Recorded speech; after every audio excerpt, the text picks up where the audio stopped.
ఆంధ్రప్రదేశ్ ప్రభుత్వానికి సంబంధించి కీలకమైన శాఖ పంచాయతీరాజ్ శాఖ. ఆంధ్రప్రదేశ్ వెన్నుముకి శాఖ, ప్రభుత్వ ఉద్యోగులు, అనేక సంఘాలు, వారి నాయకులు, మీరందరూ ఈ రోజున ఇక్కడికి వచ్చి నాకు అభినందనలు తెలుపుతున్నందుకు మనస్ఫూర్తిగా మీ అందరికీ పేరు పేరున నా హృదయపూర్వక ధన్యవాదాలు. మనం క్షమించాలి, కొంతమంది సంఘాల నాయకులు వచ్చినప్పుడు మొదటి రోజు ఛార్జ్ తీసుకున్నప్పుడు చాలామంది ఎక్కువ వచ్చేయటం వల్ల నాకు ప్రత్యేకమైన ఇబ్బంది ఉంటుంది. సో దాంట్లో మీ సంఘాల నాయకులందరినీ కలుసుకోలేకపోయాను, దానికి క్షమించాలి. అందుకని వెంటనే నా దృష్టికి రాగానే వెంటనే మీకు ఫోన్ చేసి మీతోనే మాట్లాడినట్టున్నాను. అంటే నా ఉద్దేశం ఏంటంటే నిర్లక్ష్యం చేసే వ్యక్తిని కాదని చెప్పడానికి, చిన్న చూపు చూసే వ్యక్తిని కాదు. మీ సమస్య నా సమస్య, అది చాలాసార్లు సభలో చెప్పాను. కానీ ఇప్పుడు ప్రత్యేకించి ఛార్జ్ తీసుకున్న తర్వాత మీకు మళ్ళీ మీ అందరికీ తెలియజేసుకుంటా ఉన్నాను. మిమ్మల్ని అర్థం చేసుకునే వ్యక్తిని, మీ సమస్యల్ని పరిష్కరించడం, ఎంత త్వరగా పరిష్కరించడం అనేది నా ఒక్కడి చేతిలో లేదు. కానీ మీ సమస్యల్ని వినగలిగే శక్తి ఉన్నవాడు. ముందు సమస్యని వింటే ఒక పరిష్కారం దొరుకుతుంది. వినటానికి అలసట అందరికీ. సో నేను మీకు ప్రత్యేకించి తెలియజేసుకునేది, నేను వినే వ్యక్తిని. ఇందాక మీ సహచరులు ఎవరు వచ్చి ఇక్కడికి ఇచ్చారు, సహచరాలు, అది ఖచ్చితంగా యుద్ధ ప్రాతిపాదికన మీరు ఆ సమస్యను పరిష్కరిస్తాను మీరు వచ్చి ఇచ్చారు. ఇలాంటివి చేయడానికంటే నాకు మీరు ఇందాక ముందు సంఘాల పెద్దలు కూడా మాట్లాడుతూ చాలామంది గతంలో కూడా మీరు సమ్మెలు, గత ప్రభుత్వం మీద మా కోపం ఉంది, మీకు ఈ ప్రభుత్వం మీద మీరు మాట్లాడుతూ ఉన్నారు. ఇందాక ఒక్కటి ఏంటంటే, ఇది అందరం కలిసి పనిచేయాలి, మినిస్ట్రీ కానీ ఉద్యోగులు కానీ. గతంలో ఎవరు ఎలా చేశారో నాకు తెలీదు, మీరందరూ వింటా ఉంటే నేను సమస్యలు వింటా ఉన్నా. కాకపోతే ఇది చాలా పురాతనమైన, చాలా బలమైన వ్యవస్థ, చాలా పాత వ్యవస్థ. ఇది ప్రతిసారి వ్యవస్థకి ఒక తుప్పు పట్టుని పట్టేస్తాం. దీన్ని బలోపేతం చేయాల్సిన అవసరం ఉంది. దీనిని సమస్యలు ఏమైతే ఉన్నాయో మీ అందరికీ ప్రతి సంఘం తరఫున ఇది ప్రత్యేకించి ఒక ఓవరాల్గా మేము ఇలా చేయదలుచుకున్నాం, మా సమస్యలు ఇవి, లేదంటే మేము ఇలా నిలబడతాం, కొంచెం ఇవన్నీ చెప్తా ఉన్నారు. నేను మీకు ఈరోజు మాటిస్తున్నాను, పంచాయతీ పనులతో పాటు మీ సమస్యలను కూడా నేను వినే వ్యక్తిని. నేను ప్రత్యేకించి ఏ సంఘాలకు సంబంధించి ఆ సంఘానికి ప్రత్యేకించి ఒక టైంని అలాట్ చేసి మరి. కాకపోతే నాకున్న సమస్య ఏంటంటే, అందరూ కొంచెం ప్రిపేర్ అయ్యారండి బాగా. అంటే నేను చాలా శాఖలు ఉన్నాయి, మిగతా పనులు కూడా చూసుకోవాలి. కాబట్టి మీరు బాగా ప్రిపేర్ అయ్యి వచ్చి ఒక పరిష్కార మార్గం కూడా తీసుకెళ్ళండి. దాదాపు ఇలా ఆలోచించవచ్చు, ఇలా చేయొచ్చు. ఇందాక మీరు మాట్లాడుతూ అన్నారు, గత ప్రభుత్వం అంటే అంతకుముందు 2014 వచ్చినప్పుడు మా మీద కొంచెం కినుకుందన్నట్టుగా మీరు అన్నారు ఇందాక. అది అంటే భయపెట్టేవాడికి భయపడతారు, కానీ కొంచెం ఓపెన్గా సహజంగా కొంచెం వినే వాళ్ళతోటి ఎక్కువ ఆ బాధను మేము గత ప్రభుత్వం మిమ్మల్ని అందరినీ భయపెట్టింది, మేము అది నేను అర్థం చేసుకోగలం. కానీ మేము మీకు భుజం కాసే వ్యక్తులు. మేము ఇది ఒక వ్యవస్థని తిరిగి బలోపేతం చేయాలంటే చాలా చాలా కష్టసాధ్యమైంది. నాకు నిజంగా చెప్పాలంటే ఒకసారి నాకు ఇది నేను చాలా ఆనందంగా ఎంచుకున్న శాఖ. నేను ప్రభుత్వ ఉద్యోగ కొడుకుని, ఆ జీతాల మీద మేము పెరిగినవన్నీ. మా నాన్న జీతాలు రాకపోతే మమ్మల్ని స్కూల్ బయటికి పంపించి మళ్ళీ జీతాలు వచ్చిన తర్వాత మళ్ళీ స్కూల్లోకి అలౌ చేసినాయి, అవి కూడా ఉన్నాయి నా సంఘటన. అలాంటి సంఘటనలు ఉన్నాయి. అందుకని కష్టాన్ని అర్థం చేసుకోగలను. అంటే 1వ తారీఖు జీతం రాకపోతే ఏమవుద్దు నాకు అనుభవం. అలాగే ఆఖరి వారంలో డబ్బులు అయిపోతే కూడా ఆ పరిస్థితి కూడా నాకు తెలుసు. మా పొరపాటున మేము ఏదో ఇవి జరిగిపోయినాయి, కానీ మేము ఇలా ఈ సినిమా రంగంలో ఉండటం వల్ల బేసిక్గా చాలా సాధారణ స్థాయి నుంచి వచ్చాం కాబట్టి అన్నిటికంటే కూడా సాధారణ స్థాయి మాకు భగవంతుడి వచ్చిన మమ్మల్ని తీసుకొచ్చిన సాధారణ స్థాయి కష్టాలని మేము మర్చిపోం. అందుకని ఈ రోజున రోడ్ల మీద బయటికి వెళ్ళి ఎందుకు ఆగి ఎందుకు మాట్లాడుతానంటే ఆ కష్టం ఎలా ఉంటుందో నాకు తెలుసు. ఇందాక మీరు ఇచ్చిన రిప్రజెంటేషన్ కూడా ఆ కష్టం ఎలా ఉంటుందో నాకు తెలుసు. సో ఇలాంటి స్పందనకి వెంటనే ఉంటుంది. కానీ నేను కోరుకునేది ఏంటంటే మిమ్మల్ని గత ప్రభుత్వం మిమ్మల్ని భయపెట్టింది. అంతకుముందు ఉన్న ప్రభుత్వంకి మీరు ఏదైనా ఒక నిరసన చెప్పడానికి చాలా బలంగా చెప్పగలిగేవారు. కానీ ఇప్పుడున్న కూటమి ప్రభుత్వం మీకు అండగా నిలబడుతుంది. ఫస్ట్ ముందస్తుగా మేము మీతో గొడవ పెట్టుకోవడానికి ఫస్ట్, ఎందుకంటే బ్యాక్ బ్లడ్ ఉండకూడదని ఫస్ట్ ఫోన్ చేశాను మీకు. అరే వస్తే నువ్వు కలవలేదండి, నువ్వు కూర్చొని పెద్ద ఆఫీసులను కలుస్తాం, మమ్మల్ని కలవవా అనే ఒక చిన్న బాధ ఏదైనా ఉంటుంది. ఎందుకంటే నాకు తెలుసు, మా నాన్న బాధ నాకు తెలుసు. అందుకని వెంటనే ఫోన్ చేశాను. నేను ఆ కష్టం నాకు తెలుసు. ఇంకా నేను మీకు ఒకసారి ఏమైపోతుంది, అందరూ ఒకసారి వచ్చేస్తే నేను మాట్లాడలేని పరిస్థితులు తప్ప మీరు 1-on-1 కూర్చొని గ్రూప్గా కూర్చుంటే మటుకు నేను చాలా మీకు ఫస్ట్ వినే వ్యక్తిని. నేను విన్న తర్వాత పరిష్కార మార్గం వెతుకుతాం. మీకు గత 10 రోజుల్లో గత ఛార్జ్ తీసుకున్నప్పటి నుంచి నేను రివ్యూలు చేస్తూ ఉంటే ఉన్న పరిస్థితి, మీరు ఉద్యోగాలు లేవు, లేదంటే మనకి పర్మనెంట్ చేయలేదు, లేదంటే కూర్చొని గ్రేడేషన్ మార్చాలి, లేదంటే 2003 మాకున్న ఓల్డ్ పెన్షన్ స్కీమ్ అప్లై చేయాలి, రకరకాల అనేక సమస్యలు ఉన్నాయి. వీటన్నిటినీ చాలా క్షుణ్ణంగా మీ దగ్గరతో వింటారు. కాబట్టి వీటన్నిటికీ మించి మూలం ఆర్థిక మూలం.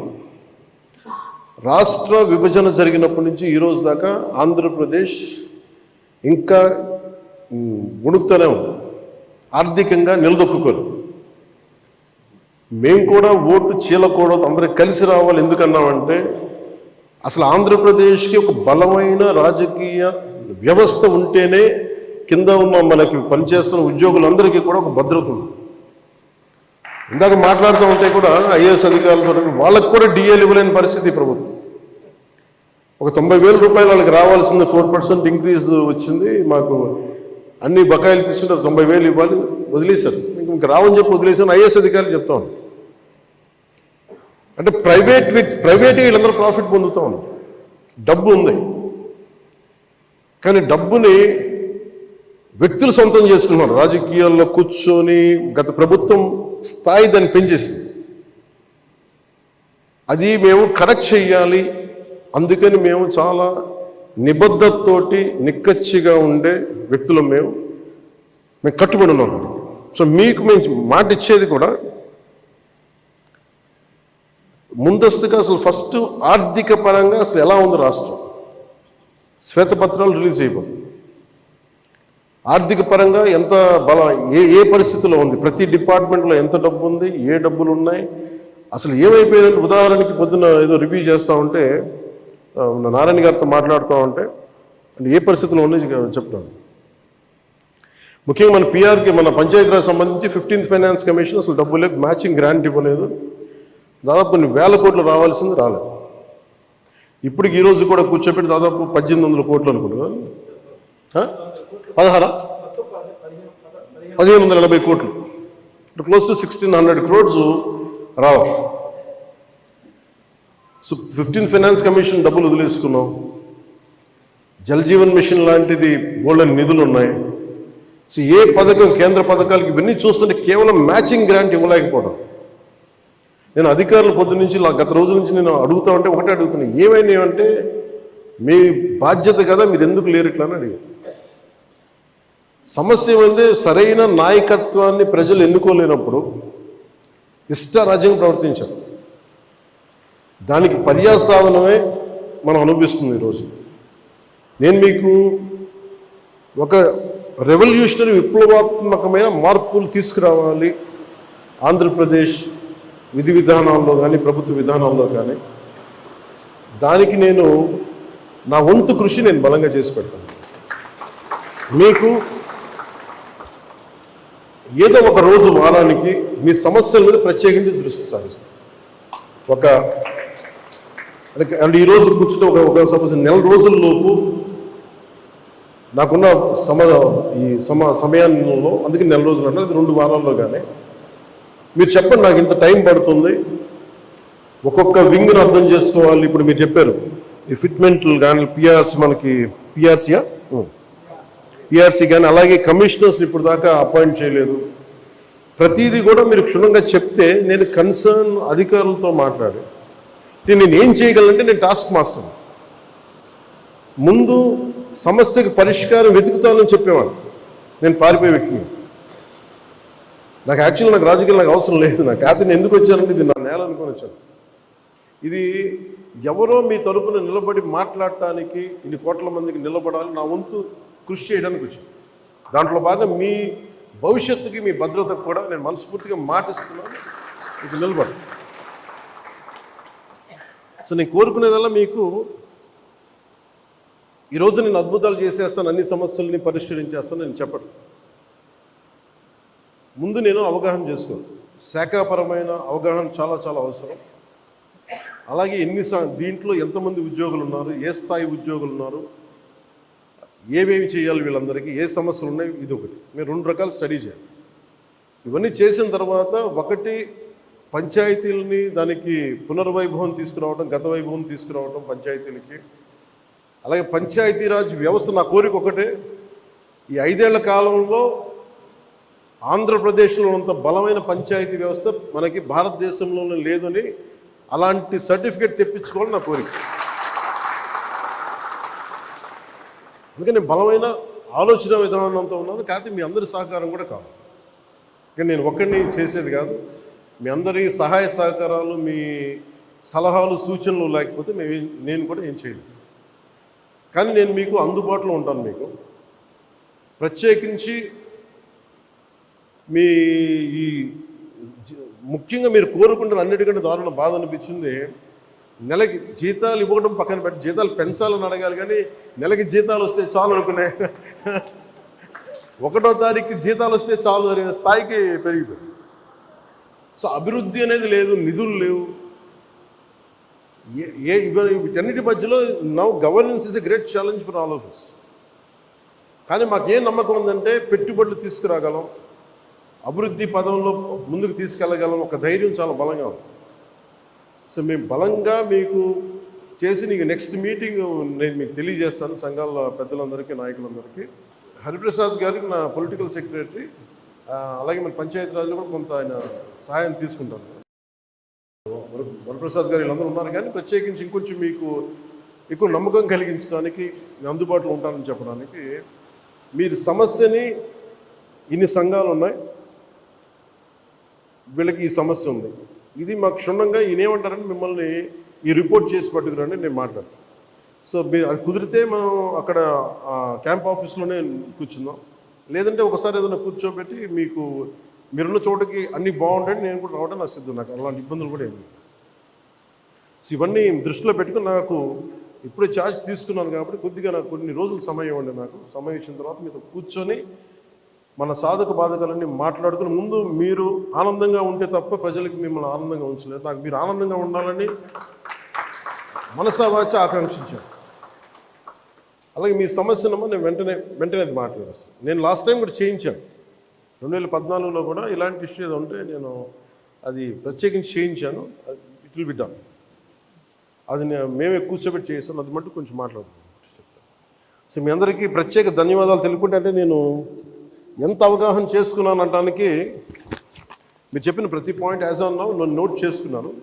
దీని మీద నేను అంటే వీటి మీద కూర్చొని నెక్స్ట్ టైం మీటింగ్ నాకు కొంచెం ప్రిపరేటరీ వర్క్ కావాలి. అందువల్ల కూర్చొని మీతో మాట్లాడతాను తెలియజేసుకుని మీ అందరికీ ప్రత్యేకమైన ధన్యవాదాలు తెలుపు సెలవు తీసుకున్నాం. జై హింద్.